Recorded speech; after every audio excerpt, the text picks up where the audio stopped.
Assalamualaikum warahmatullahi wabarakatuh. Waalaikumsalam warahmatullahi wabarakatuh. Innal hamdalillahi nahmaduhu wa nasta'inuhu wa nastaghfiruh wa na'udzu billahi min syururi anfusina wa min sayyiati a'malina. May yahdihillahu fala mudhillalah wa may yudlil fala hadiyalah. Asyhadu an la ilaha illallah wahdahu la syarikalah wa asyhadu anna Muhammadan abduhu wa rasuluh. Qala ta'ala fi Qur'anil Karim. A'udzu billahi minasyaitonir rajim. Bismillahirrahmanirrahim. Ya ayyuhallazina amanu taqullaha wa tanzur nafsun ma qaddamat liqad wa taqullaha innallaha khabirum bima ta'malun. Shadaqallahul azim. Alhamdulillah kita aturkan kehadirat Allah Subhanahu wa taala. Pagi hari ini kita diberikan nikmat iman, nikmat Islam, nikmat sehat, sehingga kita selalu terikat dengan kajian-kajian Al-Quran yang diwajibkan oleh Allah melalui Rasulullah Sallallahu Alaihi Wasallam menyampaikan kepada umatnya agar umat manusia dalam perjalanan hidupnya tidak tersesat, tidak menjadi orang-orang yang sesat. Maka perlu ada panduan untuk bisa kita selamat perjalanan hidup kita dunia sampai akhirat. Sama dengan orang yang mau menunaikan ibadah haji, harus ada sebuah pelatihan manasik haji supaya dia melakukan ibadah haji itu tidak sembarangan karena ada aturannya, tata caranya. Nah, makanya setiap peserta yang akan berangkat ke Mekah itu wajib mengikuti manasik haji. Nah, manasik haji itu bayar, ya kan? Nah, kalau kita untuk menuju kampung akhirat, kita manasiknya melalui kajian-kajian pagi. Setiap waktu kita diingatkan oleh Allah supaya kita selalu bersyukur kepada Allah dan mengingat nikmat Allah agar nikmat Allah itu tidak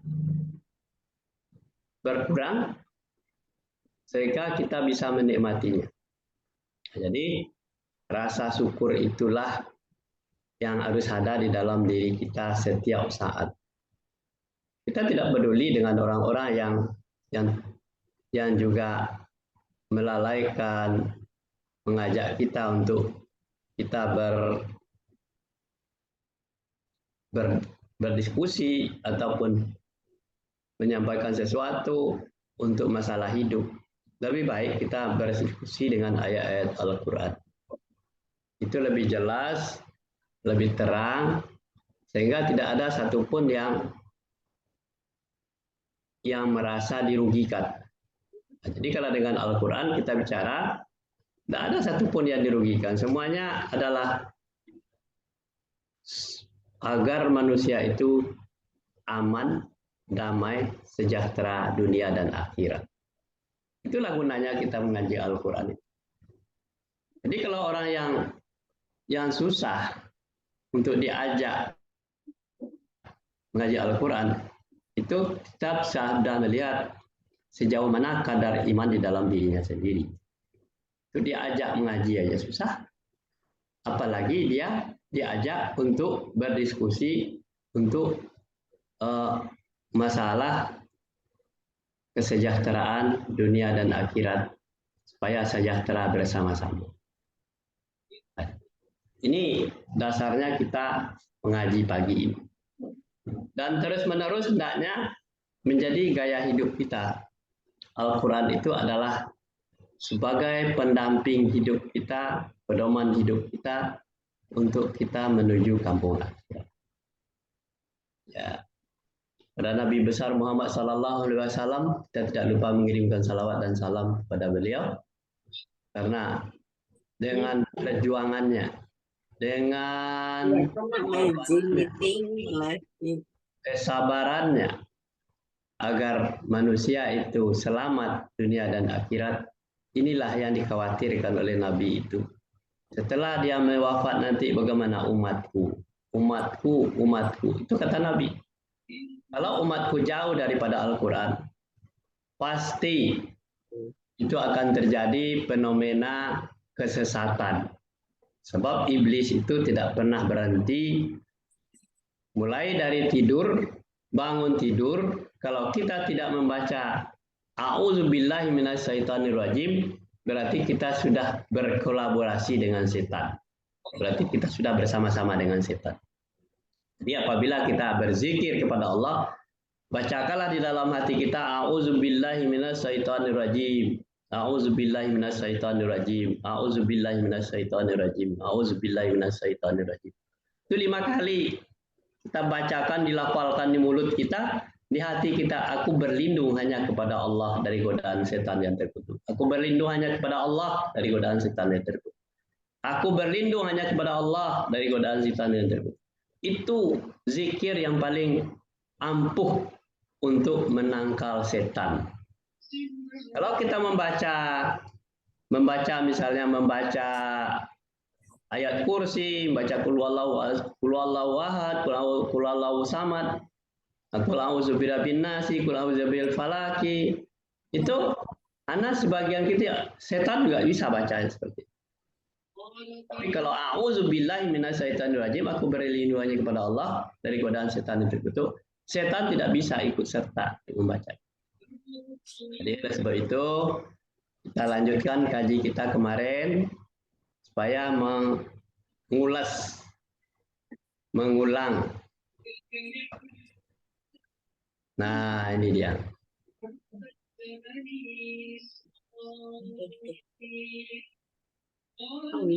Mana tidak kemarin tuh, kita lihat. Ya, gelap. Udah ya.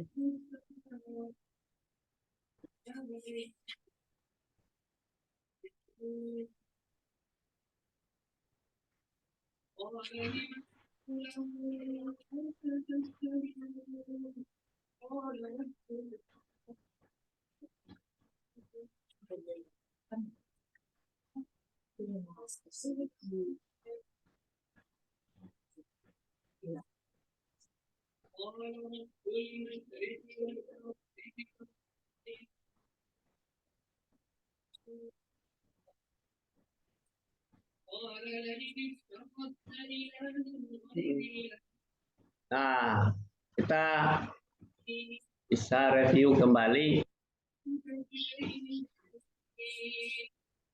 manusia, proses perjalanan manusia itu tahap pertama di alam kandungan, ya kan? Nah, di alam kandungan itu manusia itu sudah mulai bertemunya sperma dan telur, ya. Itu di alam kandungan itu manusia itu yang akan calon jadi manusia, ya kan? Terus yang kedua ketemunya sperma dan endon telur itu, kemudian dia proses lagi menjadi segumpal darah. Kemudian proses berikutnya segumpal daging. Selanjutnya segumpal daging dan tulang diciptakan oleh Allah. Kemudian terbentuklah janin bayi. Sudah berbentuk janin. Dari segumpal daging ada tulang dan janin bayi. Kemudian dimasukkan roh ke jasad itu, sudah berbentuk janin, sudah bayi, sudah berbentuk manusia, sudah lengkap, dimasukkan roh ke jasad manusia. Kemudian dihidupkannya, karena ada roh di jasad itu, dia hidup, dihidupkannya. Ada pendengaran, hati, dan penglihatan. Itu sudah ada. Pendengaran sudah ada, hati sudah ada, penglihatan sudah ada. Tetapi hanya di dalam rahim ibunya.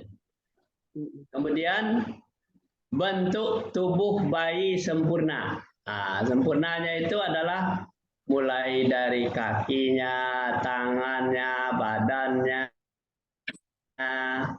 paru-parunya, jantungnya, hidungnya, mukanya, matanya, semuanya sudah ada bentuk manusia. Sudah bisa bergerak-gerak, ya kan? Karena sudah ada roh. Kalau tidak ada roh, dia tidak bisa bergerak. Kenapa? Roh itu yang membuat manusia itu bisa bergerak. Jadi ini, nah, di dalam ketika roh itu akan dimasukkan ke jasad manusia, itu sudah ada pernyataan dari manusia tadi. Siapa Tuhanmu? Jawab oleh si bayi yang tadi, Allah. Allah. Makanya detak jantungnya itu menyebutnya Allah, Allah. Kalau kita dengarkan secara apa? Secara diam gitu, kita simak itu detak jantung kita itu, dia hanya memuji Allah, Allah, Allah, Allah. Apa detak jantungnya itu? Perasaan yang sangat halus sekali akan terdengar, itulah bunyi detak jantung itu. Hanya menyebut Allah saja. Kenapa pengakuannya itu sampai akhir hayatnya dia akan ketemu dengan Allah. Nah, ini bentuk tubuh bayi tadi yang sempurna tadi.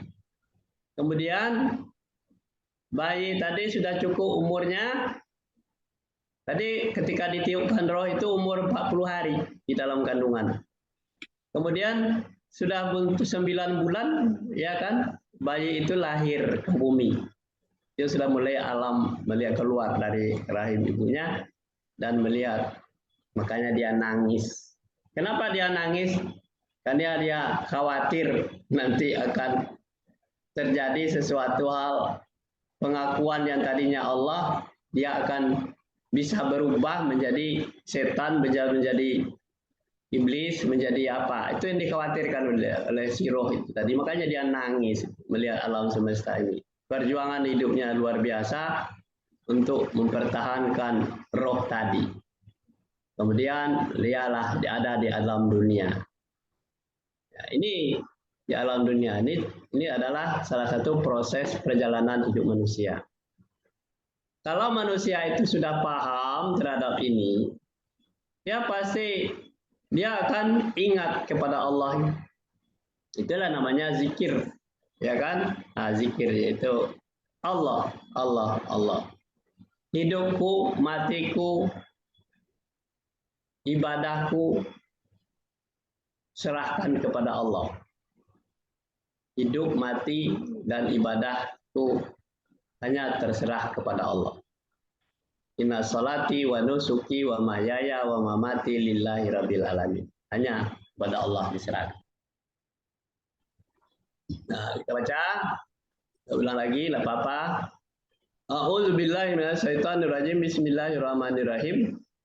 Waskuruni azkurkum waskuruli wala takfurun. Sadaqallahul adzim. Baca terjemahannya. Karena itu ingatlah kamu kepadaku, niscaya aku ingat pula kepadamu, dan bersyukurlah kepadaku, dan janganlah kamu mengingkari nikmatku.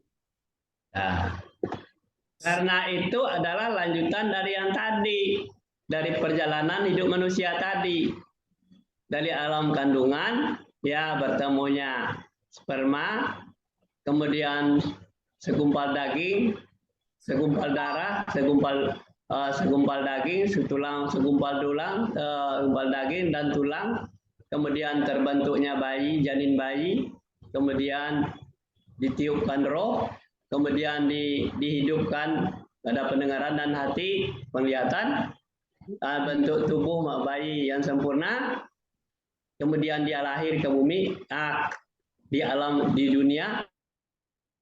Maka karena itu dia, karena perjalanan hidup manusia itu karena itu. Ingatlah kepadaku, siapa Tuhanmu? Tuhanku Allah. Ya, ingat kepada Allah, ingat. Nah, ingat perjalanan hidupmu tadi, mulai dari kandungan, dari sperma sampai dia menjadi bentuk manusia, ditiupkan roh sampai dia lahir.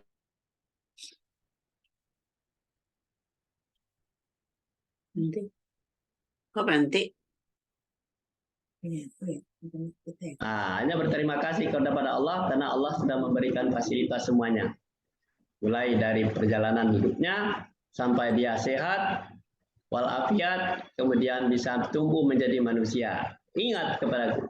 Dan janganlah mengingkari nikmatku. Kalau kamu sudah ingat perjalanan hidup kamu tadi, jangan diingkari lagi nikmatku. Sebab pendengaran, penglihatan, dan hati itu adalah dia kan minta pertanggungjawaban. Kita lihat. A'udzubillahi minasyaitonirrajim. Bismillahirrahmanirrahim. Wala takfu ma laisa laka bihi ilmun. Inna sam'a wal basara wal fuada kullu ulaika kana anhu mas'ula. Terjemahannya. Dan janganlah kamu mengikuti apa yang kamu tidak mempunyai pengetahuan tentangnya. Sesungguhnya pendengaran, penglihatan, dan hati semuanya itu akan diminta pertanggungjawaban. Ya. Kata jangan, ya, jangan, supaya kita selalu memelihara. Jangan kamu mengikuti apa yang tidak kamu punya pengetahuan tentangnya. Jangan ikut, karena aturan-aturan itu ada di dalam perjalanan hidup manusia tadi. Dia sudah dilengkapi dengan tatanan hidup, pedoman hidup. Jangan mengikuti, jangan ikut-ikutan. Sesungguhnya pendengaran, penglihatan, dan hati itu, semuanya itu akan diminta bertanggung jawab. Jadi kalau kita jangan ikut, ya, jangan mengikuti apa yang tidak punya pengetahuan, berarti kita bisa tersesat. Wujudnya bisa tersesat. Jadi oleh sebab itu setiap manusia harus mempunyai ilmu pengetahuan untuk menuju kampung akhirat. Kalau tidak ada pengetahuan, itu dia akan buta kampung akhiratnya. Dia terombang-ambing. Nah, jadi oleh sebab itu manusia itu diwajibkan untuk pinter.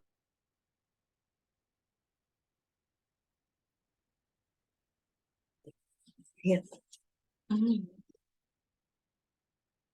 Kok berhenti?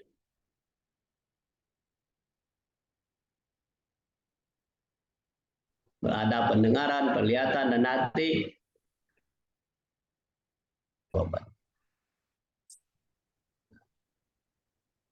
Kita lihat surat berikutnya. A'udzubillahi minasyaitonirrajim. Bismillahirrahmanirrahim.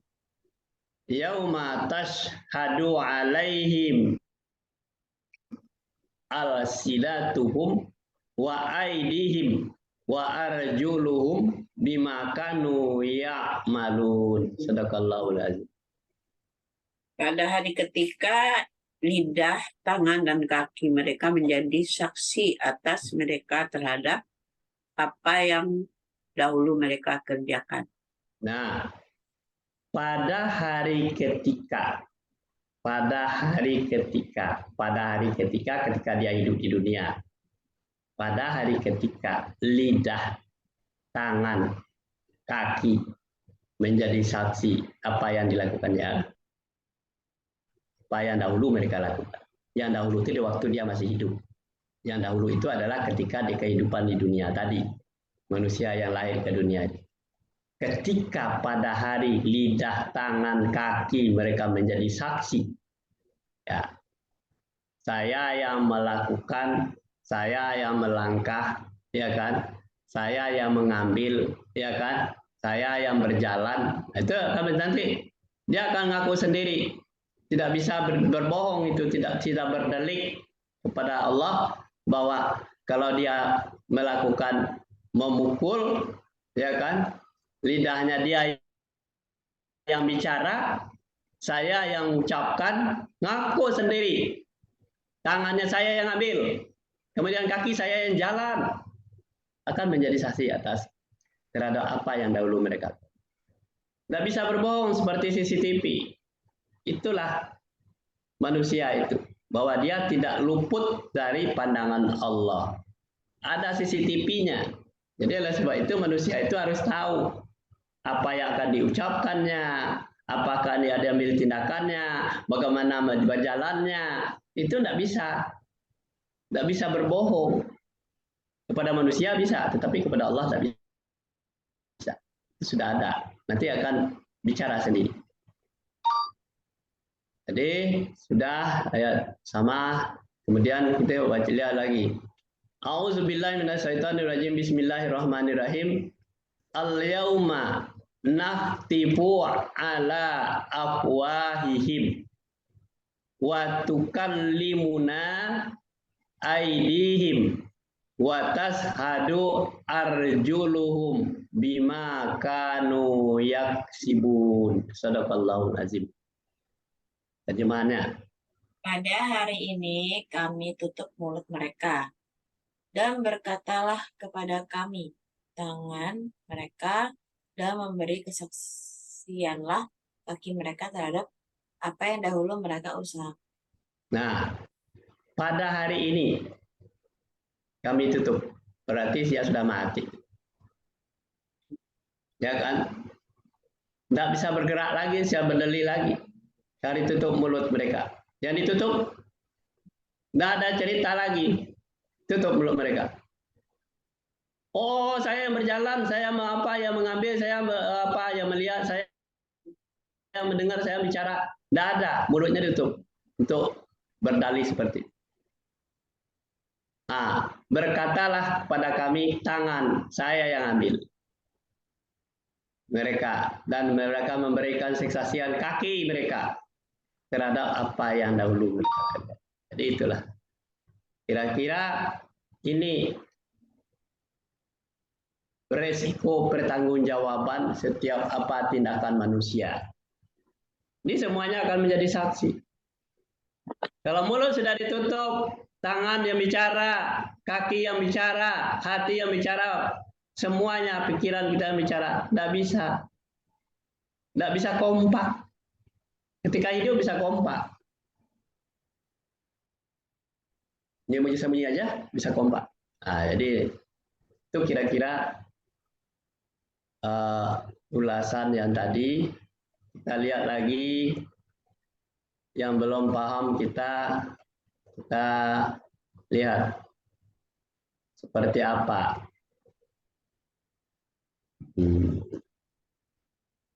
Tahu kemarin dengan hajat manusia ya. Hajat manusia itu belum tuntas.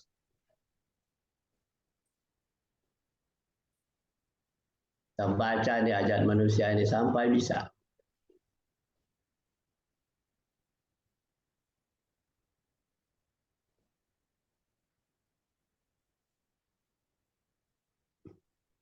Kenapa manusia itu berhajat untuk hidup?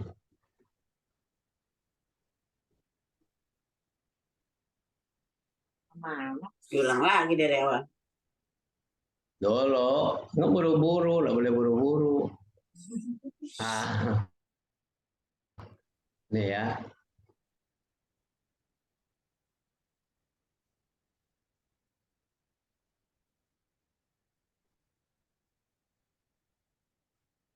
Ya, betul. Iya. Please.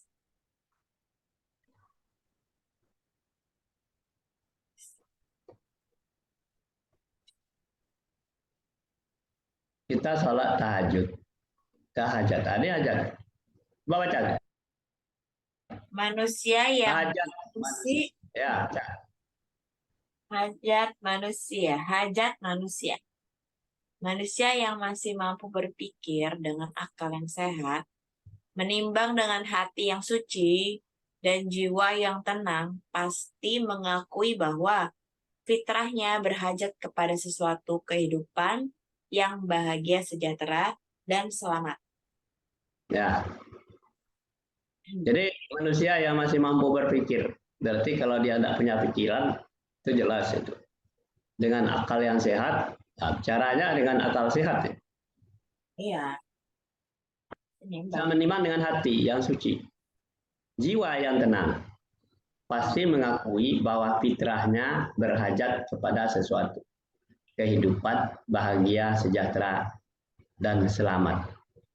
Yang dicari di dalam kehidupan itu, kita beribadah kepada Allah, kita bekerja untuk kehidupan anak-anak kita, semuanya itu. Itu yang dicari cuma ini. Kehidupan bahagia, sejahtera, dan selamat. Itu saja. Itu hajat manusia itu. Jadi kita ini mulai mati-matian bekerja, hajat kita itu dengan akal yang sehat, menggunakan akal yang sehat, menimbang dengan hati yang suci, jiwa yang tenang, pasti mengakui bahwa fitrahnya itu, yang fitrahnya tadi, bahwa Tuhanmu siapa? Allah. Fitrahnya itu bersih suci. Ya kan? Berhajat untuk apa? Berhajat untuk kehidupan bahagia, sejahtera, dan selamat. Kemanapun orang mencari di dunia ini, itu kehidupannya adalah pasti mencari kehidupan bahagia dan sejahtera, selamat. Dan ini milik Allah, bukan milik manusia. Untuk bahagia, sejahtera, dan selamat itu milik Allah. Oleh sebab itu, kalau itu semuanya milik Allah, manusia itu tidak bisa semena-mena dalam kehidupan. Ini yang perlu kita tanamkan di dalam diri kita itu. Manusia itu berhajat untuk apa? Kita bangun sholat malam-malam, namanya sholat hajat, sholat tahajud. Yang dicari apa? Yang dicari menggunakan pikiran dengan akal yang sehat, menimbang dengan hati yang suci, dan jiwa yang tenang. Pasti mengikuti bahwa fitrahnya, kalau hati suci, bersih, kata orang Padang, hati barasiah, pikiran janiah. Itu aja manusia itu, hati barasiah, pikiran janiah. Kalau hati barasiah, pikiran janiah, berarti sesuatu yang diharapkan pasti bahagia, sejahtera, dan selamat. Kalau hati kotor, pikiran kotor, akal kotor, itu tidak akan mendapat kebahagiaan, sejahtera, dan selamat. Itu hati-hati. Makanya kita di dalam hidup itu yang harus kita pelihara, yang kita lestarikan, berpikir dengan akal yang sehat, menimbang dengan hati yang suci, dan jiwa yang tenang. Pasti kita mengakui bahwa fitrahnya yang tadi yang ditiupkan oleh Allah itu, bahwa siapa Tuhanmu? Allah, bahwa kita selalu bertuhannya hanya kepada Allah saja. Bukan bertuhan kepada hawa nafsu. Di dalam hidup manusia itu kan ada dua nafsu. Ada nafsu namanya nafsu lawamah. Nafsu lawamah itu adalah nafsu yang berpikirnya picik, berpikirnya egois, berpikirnya buruk, dia yang baik, orang lain buruk. Pokoknya dia yang paling hebat, dia yang paling santiang, dia yang paling apa? Pokoknya derajatnya paling tinggi. Pengakuan dia itu namanya nafsu lawamah. Jadi kalau orang cara berpikir manusia itu mementingkan diri sendiri, itu namanya dia dikuasai oleh nafsu lawamah. Nah, ketika orang itu sudah wafat, biasanya tuh dilewakan, ya, disiarkan kepada jamaah yang hadir ketika menghadiri si fulan yang wafat tadi. Apakah si fulan itu baik? Pengakuan orang baik, ya kan? Nah, kemudian di dalam ayat disebutkan dia ayuhan nafsun mutmainnah irji'i ila sabili rabbik. Hai nafsu yang tenang, ya kan? Hai nafsu yang menimbang dengan hati yang suci, jiwa yang tenang, kembalilah kamu kepada Tuhanmu. Nah, ini dia. Hai nafsu yang tenang, hati yang suci, jiwa yang bersih, ya kan, pikiran yang jernih. Kembalilah kamu kepada Tuhanmu agar kamu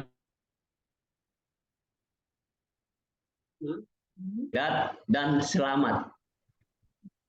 Kalau orang dalam perjalanan mau perjalanan apa, doanya kan cuma ini, agar selamat pulang pergi, sejahtera. Selamat, bahagia, sejahtera itu miliknya Allah, bukan milik manusia. Manusia tidak bisa mengatakan pasti selamat sampai di sana, tidak bisa. Itu adalah perjalanan hidup kita. Terus baca. Hajat dari fitrah manusia itu sama, tetapi setelah manusia dewasa, tidak semua ada persamaan untuk meletakkan hajatnya itu. Tidak sama tempat meletakkan hajat itu. Oh, ulang-ulangnya. Oh, tidak sama tempat meletakkan hajat itu karenanya timbullah cara-cara yang berbeda dalam mencapai hajat itu.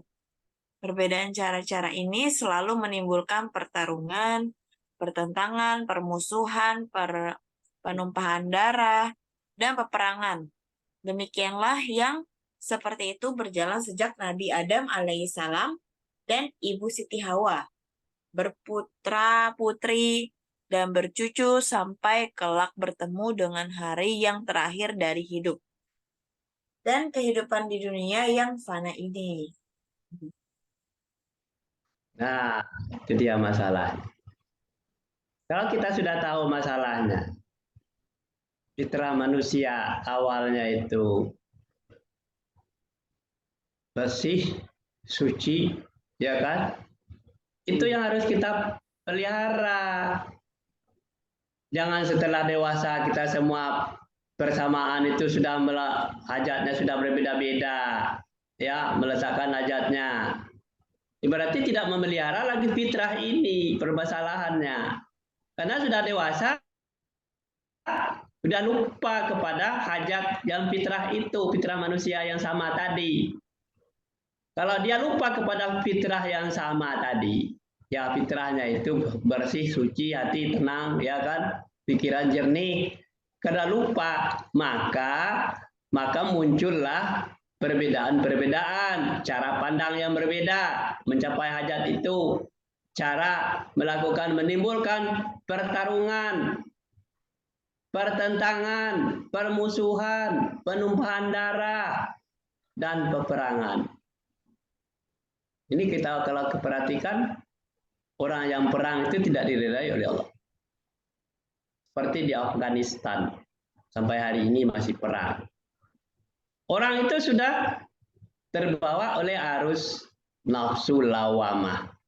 Kenapa dia harus menang? Dia harus hebat. Dia harus mengalahkan orang lain. Kan ada menggunakan akal sehat. Kita berunding, kan harus perang. Punya biaya yang sangat besar. Anak-anak, kalau orang tuanya sudah berperang, anak-anak tidak terawat lagi, tidak bisa kasih makan, tempat tinggal sudah dibom, sudah hancur, lebur semuanya, tempat tinggal.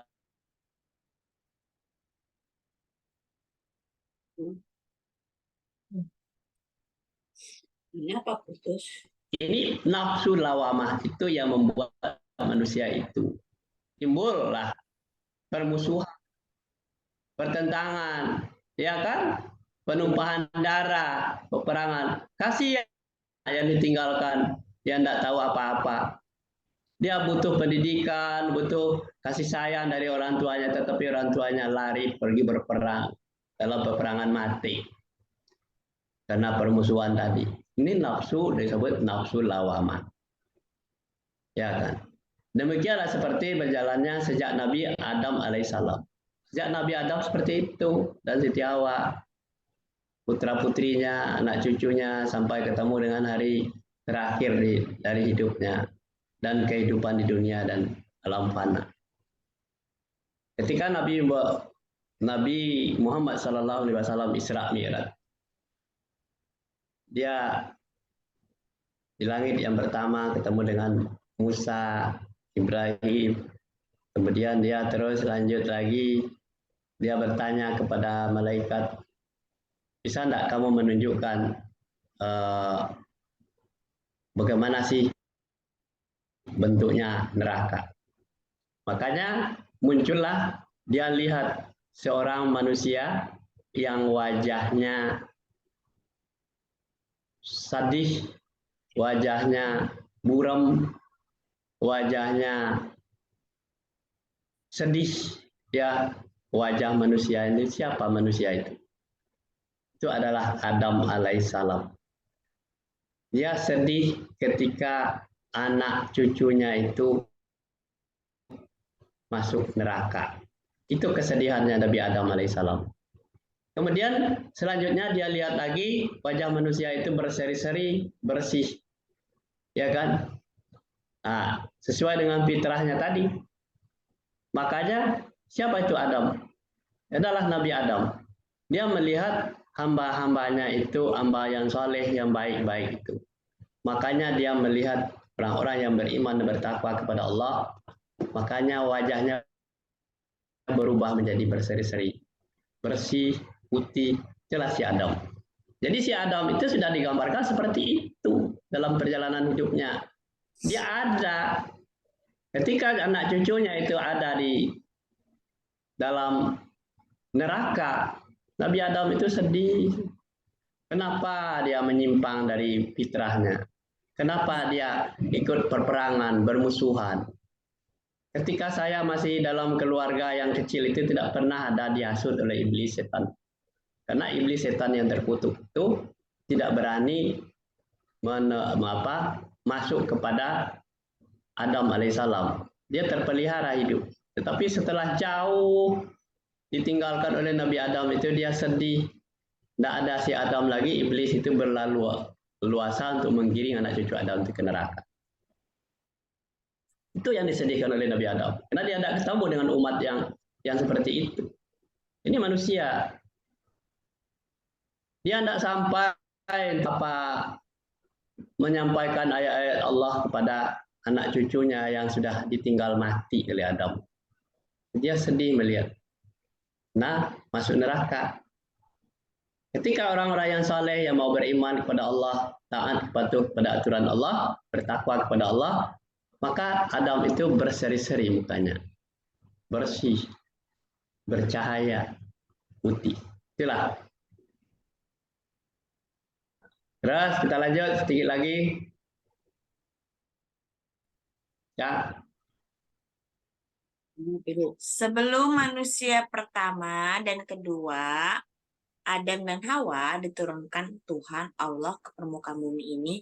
Bahkan sebelum kedua makhluk ini dijadikan oleh Tuhan Allah, pertarungan, pertentangan, permusuhan, perkelahian, pertumpahan darah, dan peperangan itu sudah terlebih dahulu dicemaskan oleh para malaikat. Nah, sebelum Adam dan Hawa diciptakan oleh Allah, itu sudah ada makhluk yang kerjanya itu pertarungan, pertentangan, permusuhan, perkelahian, penumpahan darah, dan peperangan itu sudah terlebih dahulu dicemaskan oleh para malaikat. Sudah ada makhluk sebangsa jin yang kerjanya merusak tatanan kehidupan. Ini makhluk yang seperti itu. Itulah yang dikhawatirkan ya sebelum ketika si Adam itu akan diciptakan oleh Allah, apakah itu akan membuat kekhawatiran malaikat. Makhluk itu sudah disaksikan oleh malaikat, yaitu pertarungan, pertentangan, permusuhan, perkelahian, pertumpahan darah, peperangan itu sudah terlebih dahulu dicemaskan oleh para malaikat, karena malaikat itu sudah menyaksikan makhluk itu sebangsa jin itu. Kalau masih terjadi juga hari ini seperti itu, ini adalah kecemasan dari malaikat yang ketika Adam akan diciptakan oleh Allah. Ya, sampai di sini dulu kaji kita, nanti kita lanjut. Wabillahi taufiq wal hidayah. Assalamualaikum warahmatullahi wabarakatuh. Kita tutup. Alhamdulillah. Alhamdulillah. Assalamualaikum warahmatullahi wabarakatuh. Ya. Suaranya. Rekamannya matiin dulu. Rekamannya mati dulu. Rekamannya stop. Oh iya. Tunggu. Nah nih.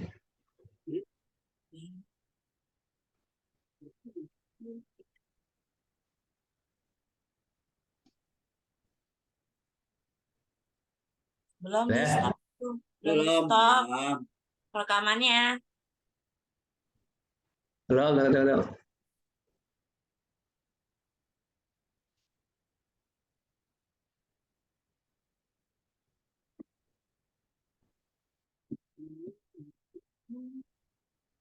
Nah, muter.